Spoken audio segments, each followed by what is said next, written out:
Sir నిన్న ఒకటి మనం మాట్లాడుకోవడం జరిగింది. మొత్తమే కూడాను చంద్రబాబు షర్మిల అనే ఆవిడని అడ్డం పెట్టి ఈ రాష్ట్రంలో దళితుల మధ్య, మైనార్టీల మధ్య అవసరమైతే షర్మిల మీద కూడా రాళ్ళేసే కార్యక్రమాన్ని చేపడతారు. అంతకుముందు కొన్ని ఏదైతే మీరు చిండూరై కూడా ఉదాహరణలు చెప్పారు. ఇప్పుడు తెలుగుదేశం గత సంవత్సర కాలంగా చంద్రబాబు నాయుడు గారు ఒక మాట చెప్తున్నారు. దళితులకు ద్రోహం చేస్తున్నారు, దళితులకు జగన్మోహన్ రెడ్డి అన్యాయం చేస్తున్నారు అని. జగన్మోహన్ రెడ్డి గారి ప్రభుత్వం వచ్చాక దళితులకు అన్యాయం జరిగిపోతుందని ఆయన ప్రచారం చేస్తున్నారు. నిజానికి తెలుగుదేశం పార్టీ ఆవిర్భవించిన తర్వాత, తెలుగుదేశం పార్టీ అధికారంలోకి వచ్చిన తర్వాత జరిగినన్ని దారుణ సంఘటనలు జగన్మోహన్ రెడ్డి గారి పాలనలో లేవే. తెలుగుదేశం పాలనలో, తెలుగుదేశం అధికారంలోకి వచ్చిన తర్వాత జరిగిన సంఘటనలు ఏమిటవి? కారంచేడులో దళితుల్ని జంతువులను వేటాడినట్టు వేటాడి చంపారు. నీరుకొండలో, ఆఖరికి చిత్తూరు జిల్లా పదిరికుప్పంలో సజీవ దహనం చేశారు దళితుల్ని. ఇలాంటి సంఘటనలు జగన్మోహన్ రెడ్డి గారి పాలనలో లేవే. మరి దళితులను వేధిస్తున్నారని ఎలా చెప్పగలుగుతున్నారు? అంటే దళితుల్లో ఈ అపోహలు సృష్టించి చీలికి తీసుకురావాలనేది ఒక ప్రయత్నం. ఈ క్రైస్తవుల్లోనూ దళితుల్లోనూ చీలుకు తీసుకురావాలనే ఈ ప్రయత్నం సక్సెస్ చేయడం కోసం అవసరమైతే రాబోయే 3 నెలల్లో, ఎన్నికలకు 3 నెలల సమయం కూడా లేదు కాబట్టి ఖచ్చితంగా చెప్పాలంటే 70-75 రోజులు ఉంటుంది. ఈ సమయంలో విద్వేషాలు రగిల్చి దళితుల మీద దాడులు జరిగి హింసాయుత ఘటనలకు దారితీసి శాంతి భద్రతల సమస్య సృష్టిస్తే జగన్ గారి ప్రభుత్వం మీద కొన్ని అపోహలు ప్రజలు నమ్మడానికి అవకాశం ఉంటుంది. అవకాశం ఉంటుంది. అందువల్ల చంద్రబాబు నాయుడు గారి స్వభావం తెలిసిన వారెవరూ కూడా ఒక విషయాన్ని నేను చెప్తే అపోహపడరు. అదేమిటంటే, ఆయనే దళితుల మీద దాడులు చేయించి అది జగన్మోహన్ రెడ్డి గారి ప్రభుత్వం శాంతి భద్రత సమస్య సృష్టించి జగన్మోహన్ రెడ్డి గారి ప్రభుత్వంలో ఇట్లా జరుగుతుందని ప్రచారం చేసినా ఆశ్చర్యం లేదు.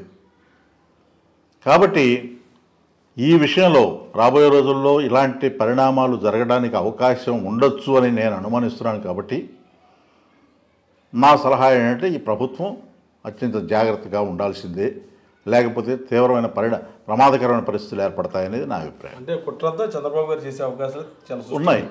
ఆయన స్వభావం అది. షర్మిలను టార్గెట్ చేయటం, అది ప్రభుత్వం మీద వేయటం ఆయన స్వభావం అది. మీకు దానికి ఉదాహరణ కూడా చెప్తాను. తునిలో రైలు తగలబడితే కాపుల ఉద్యమం సందర్భంగా మొత్తం కేసులు పెట్టిందే కాపుల మీద. కానీ మాటలు ఏం చెప్పారు? అబ్బే, కాపులు శాంత స్వభావాలు, వాళ్ళు ఇటువంటి పనులు చేయరు, రాయలసీమ రౌడీ చేస్తుంటారు అన్నాడు.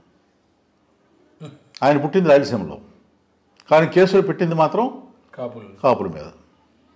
ఆయన చెప్పేదానికి చేసేదానికి అసలు సంబంధమే ఉండదు. అదొక తార్కాణం. అందువల్ల ఇలా నాకున్న అనుమానాలు చేయరు అని చెప్పడానికి ఆస్కారం కనపట్టలేదు. అదే కాదు, 4 సంవత్సరాల క్రితం అధికారంలో ఉన్నప్పుడు ఆయన వాడిన మాటలు ఏమిటి? దళితుల్లో ఎవరైనా పుట్టాలని కోరుకుంటారా అని దళితుల్ని కించపరచలేదా? దళితుల పట్ల ఆయనకు ఉన్నటువంటి తక్కువ చేసి మాట్లాడే చులకన భావం చంద్రబాబు నాయుడు గారిలో ఉందని రుజువు చేసుకున్నారు కదా. అలాంటి మనిషి రేపు ఇలా చేయరని అనుకోవటానికి ఆస్కారం లేదు. కాబట్టి అత్యంత జాగ్రత్తతో ప్రభుత్వం వ్యవహరించాలి, ఎన్నికల సంఘం వ్యవహరించాలి. ఇది నా అభిప్రాయం.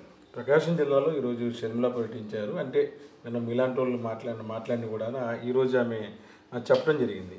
ఇప్పుడున్న వైఎస్ఆర్ కాంగ్రెస్ పార్టీ వై అంటే వైవి సుబ్బారెడ్డి, ఎస్ అంటే సాయిరెడ్డి గారు, ఆర్ అంటే సజ్జల రామకృష్ణారెడ్డి గారు తప్ప ఎవరూ లేరు మిగతా వాళ్ళు అని ఒక మాట అన్నారు. తర్వాత నా మీద ముప్పెట దాడి చేస్తున్నారు, అన్ని వైపుల నుంచి అన్ని వర్గాల నుంచి కూడా నా పైన దాడి చేస్తున్నారు సీఎం గారు. నా సొంత వాళ్ళు అనుకుని 3200 కిలోమీటర్లు పాదయాత్ర చేశాను, నా బిడ్డల్ని ఇంటిని కూడాను జగన్ గారి కోసం వదిలేశాను, వైసీపీని భుజాల మీద వేసుకొని మనసు పెట్టి పనిచేశా, నా రక్తం దారపోసా, నా చెమటలు దారిపోసా, ఇప్పుడు వైసీపీ నా మీద దాడి చేస్తుంది ఆవిడ శ్రమపడలేదని కష్టపడలేదని జగన్మోహన్ రెడ్డి ఈ రోజు వరకు అన్నట్టు ఎక్కడ నాకు దృష్టాంతం లేదు. నాకు తెలిసినంత వరకు ఆయన ఎక్కడ అనలా, వైసీపీ నాయకులు కూడా ఎక్కడ అనలా. ఇప్పుడు దాడి చేస్తున్నారంటే మీరు రోడ్డు మీదకి వచ్చి జగన్మోహన్ రెడ్డి గారి మీద ఆరోపణలు చేస్తుంటే వైసీపీ మౌనంగా ఉండాలని మీరు కోరుకుంటున్నారా? రాజకీయాల్లో సాధ్యమేనా? ఇంకొక మాట చెప్పారు, వైఎస్ఆర్ పార్టీకి నిర్వచనం చెప్పారు. మరి పార్టీ పెట్టి 12 ఏళ్ళు అయింది, మీరు రాజకీయాల్లోకి వచ్చి 1 సంవత్సరం అయింది. 11 ఏళ్ల పాటు మీరు కూడా అందులో భాగమే కదా. ఎస్ అంటే షర్మిల అవ్వచ్చుగా. అందువల్ల ఆరోపణలు చేసేప్పుడు నేను పదే పదే చెప్పేది అదే, అసంబద్ధమైన ఆరోపణలు నోటికి తోచినట్టుగా మాట్లాడడం అనేది ఆవిడికి మంచిది కాదు. తెలంగాణలో ఆ విషయం రుజువైనా కానీ అదే పద్ధతి అదే ధోరణి కొనసాగిస్తున్నారు. ఇది ఆవిడకే నష్టం చేస్తుంది. అది తెలుసుకుని మాటలు జారాలి, విధానపరమైనటువంటి మాటలు మాట్లాడితే బాగుంటుంది. ఈ రాష్ట్రంలో అసలు అభివృద్ధి లేదు, ఫీజు రియంబర్స్మెంట్ కూడా అమలు జరగటం లేదని చెప్పినటువంటి షర్మిల గారు అభివృద్ధి జరగలేదు, అభివృద్ధి లేకుండా నామరూపాలు లేకుండా నాశనం అవుతోంది ఆంధ్రప్రదేశ్ అని చెప్పడం అంటే ఇది తెలుగుదేశం మాటలు తప్ప మరొకటి కావు అనేది రుజువుతుంది.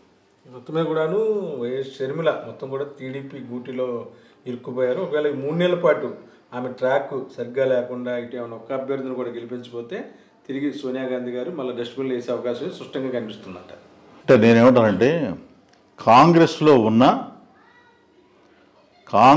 బోనులో ఉన్న చంద్రబాబు చిలక షర్మిల రాజకీయంగా కాంగ్రెస్కి ఎటువంటి ప్రయోజనం చేకూరదో చివరికి చంద్రబాబు చెప్పినటువంటి చిలక పలుకులన్నీ పలికి నష్టపోయేది షర్మిల, కాంగ్రెస్ పార్టీ మాత్రమే అని నా అభిప్రాయం. వ్యక్తిగతంగా కుటుంబానికి కూడా డ్యామేజ్ అవుతుంది, కుటుంబానికి కూడా అవుతుంది. బీజేపీ పార్టీని కూడా తీవ్రంగా విమర్శిస్తోంది ఆవిడ. మీరు బీజేపీని విమర్శించేటప్పుడు తెలుగుదేశం పార్టీని